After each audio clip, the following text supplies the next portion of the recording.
Olá, meu nome é Liliane, eu sou espírita. Nós estamos vendo o livro Missionários da Luz, que é o livro em que André Luiz descreve a sua peregrinação com Alexandre. Essa tarefa deles é junto a um grupo de pessoas que estão em desenvolvimento mediúnico.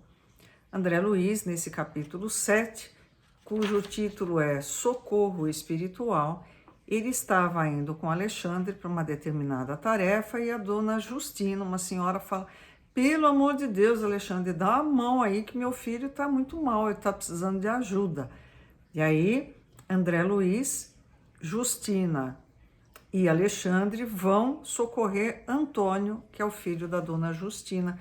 Dona Justina é desencarnada, Antônio ainda está encarnado, mas não por muito tempo.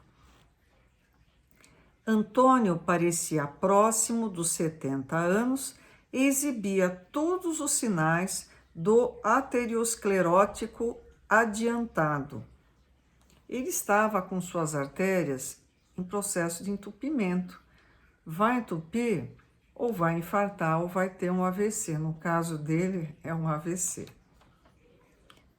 O quadro era agora profundamente educativo para mim, que entrara num círculo valioso de observações novas. Por que era particularmente educativo? Porque André Luiz, na sua última encarnação, tinha sido um médico e ele é apaixonado por medicina. Então, tudo que ele via, mesmo no mundo espiritual, ele tentava fazer correlação com o que ele sabia enquanto médico. E aí ele estava muito feliz, né? Identificava perfeitamente o estado pré-agônico em todas as suas expressões físico-espirituais. O Antônio ia esticar a canelinha. A alma confusa, inconsciente, movimentava-se com dificuldade, quase que totalmente exteriorizada, junto do corpo imóvel, a respirar dificilmente. O espírito já estava quase que se desligando do corpo. O corpo estava lá com uma respiração difícil, uma situação bem trágica, né, para ele, que ainda tinha coisa para fazer, ele não tinha encerrado a missão dele ainda.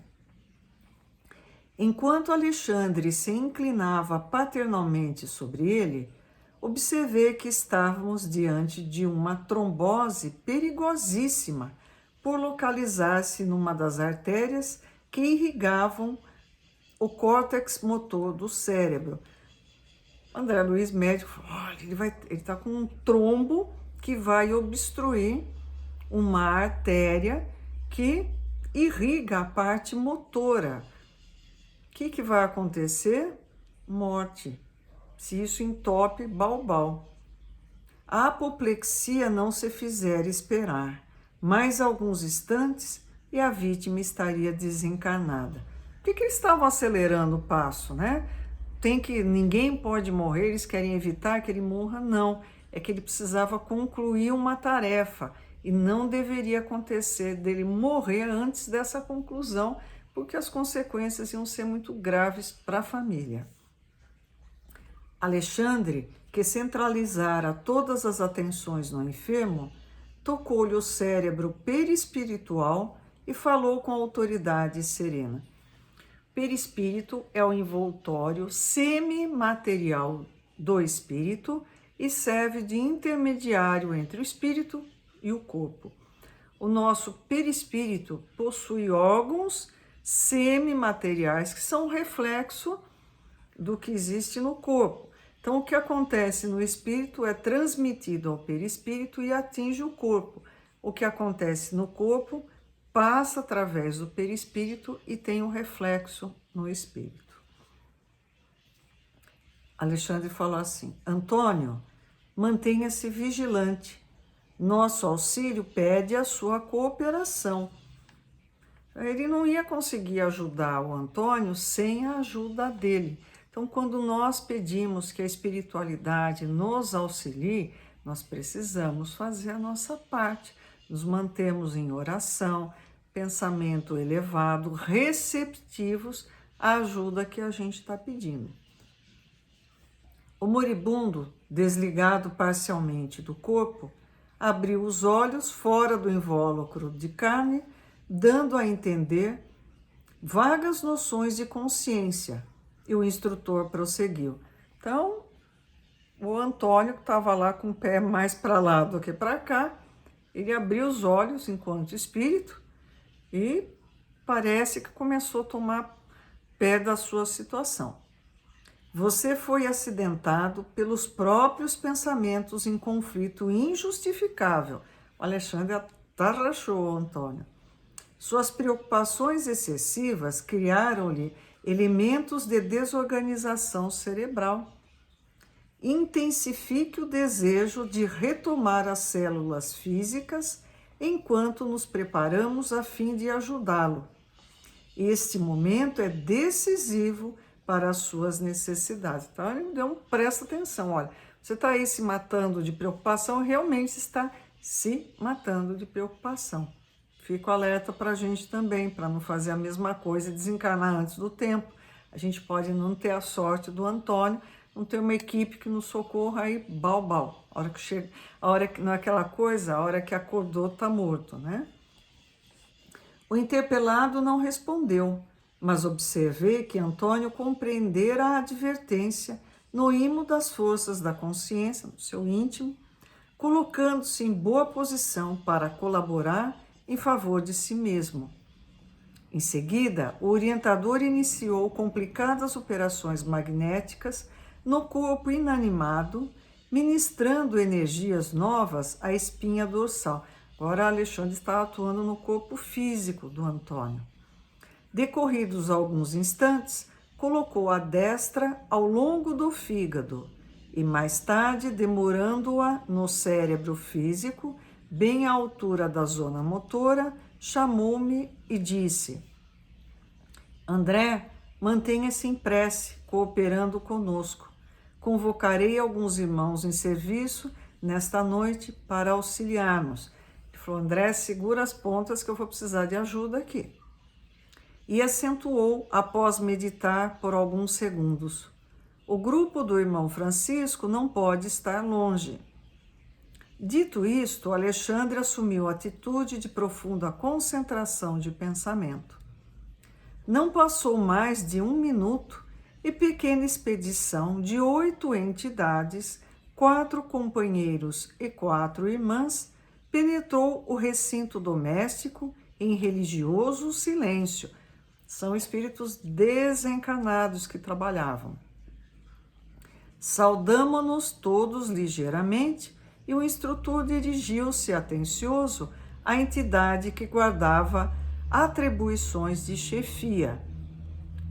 Francisco, ele falou para o chefe do grupo, precisamos aqui das emanações de alguns dos nossos amigos encarnados, cujo veículo material esteja agora em repouso equilibrado. Ele falou: Francisco, ó, a gente precisa dos fluidos de um encarnado aqui.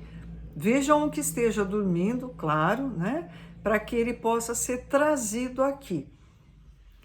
Por quê? Porque os fluidos de quem é encarnado ainda estão muito ligados à matéria. Eles têm certas propriedades que esses fluidos dos desencarnados não possuem. Então, às vezes, há necessidade de um espírito encarnado durante o repouso e ajudar em determinados trabalhos. Nós temos vários relatos em livros de espíritos que durante o sono vão auxiliar esse tipo de trabalho. E ao passo que o novo irmão observava, cuidadoso, agonizante, Alexandre acrescentava: conforme observa, estamos diante de um caso gravíssimo. É preciso muito critério na escolha do doador de fluido. E a gente precisa de muito cuidado, senão não vai dar certo. O dirigente dos socorristas pensou um momento e obtemperou e falou assim: temos um companheiro que nos atenderá razoavelmente. Trata-se de Afonso. Enquanto vou buscá-lo, nosso grupo auxiliará sua ação curativa, emitindo forças de colaboração magnética através da prece. Ele falou, espera um pouquinho que eu vou lá buscar ele e já volto. Francisco ausentou-se imediatamente. Nesse instante, a velhinha aproximou-se do instrutor e falou respeitosa. Se há necessidade de fluidos de irmãos encarnados, quem sabe poderíamos empregar o concurso de minhas netas, as filhas do agonizante, que repousam nos aposentos próximos? Não, respondeu Alexandre delicadamente. Não atenderiam às exigências em curso. Precisamos de alguém suficientemente equilibrado no campo mental. Desequilíbrio não dá, né? Já basta o que estava lá agonizando. A mãe inquieta afastou-se, enxugando os olhos. Atendendo ao sinal afetuoso do orientador, aproximei-me, observando o doente de mais perto, mantendo-me, embora na íntima atitude de oração. Antônio é viúvo faz 20 anos, explicou Alexandre. Está nas vésperas de vir ter conosco no plano espiritual. A morte dele estava muito próxima. Nosso amigo, porém, necessita de mais alguns dias na esfera da crosta para deixar alguns problemas sérios devidamente solucionados. O Senhor nos concederá a satisfação de colaborar no reerguimento provisório de suas forças. Então, ele ia ter um prazozinho para resolver os problemas, mas o desencarne dele estava muito perto. E fosse porque me detinha a observar o grupo de entidades que oravam silenciosas, ou em razão de pretender beneficiar-me com novos ensinamentos, o instrutor esclareceu. Temos aqui o grupo do irmão Francisco. Trata-se de uma das inumeráveis turmas de serviço que nos prestam cooperação. Muitos companheiros consagram-se aos trabalhos dessa natureza, mormente, principalmente à noite, quando as nossas atividades de auxílio podem ser mais intensas. Verdadeiro mundo de interrogações assomava-me ao cérebro a fim de solucionar as questões do momento. Contudo, compreendendo a gravidade dos minutos em face da tarefa para a qual fôramos chamados, resolvi silenciar. A cabecinha dele estava a mil. Ele falou, vou ficar quietinho que eu preciso ajudar. Não decorreu muito tempo e Francisco voltava seguido de alguém. Tratava-se do companheiro encarnado a que Alexandre se referira. Não houve oportunidade para saudações. O orientador, tomando-lhe a destra, a mão direita, conduziu-o imediatamente à cabeceira do moribundo, dizendo-lhe com alteridade afetuosa: Afonso, não temos um segundo a perder. Coloque ambas as mãos na fronte, na cabeça do enfermo e conserve-se em oração. O interpelado não pestanejou, dando-me a impressão de um veterano em semelhantes serviços de assistência.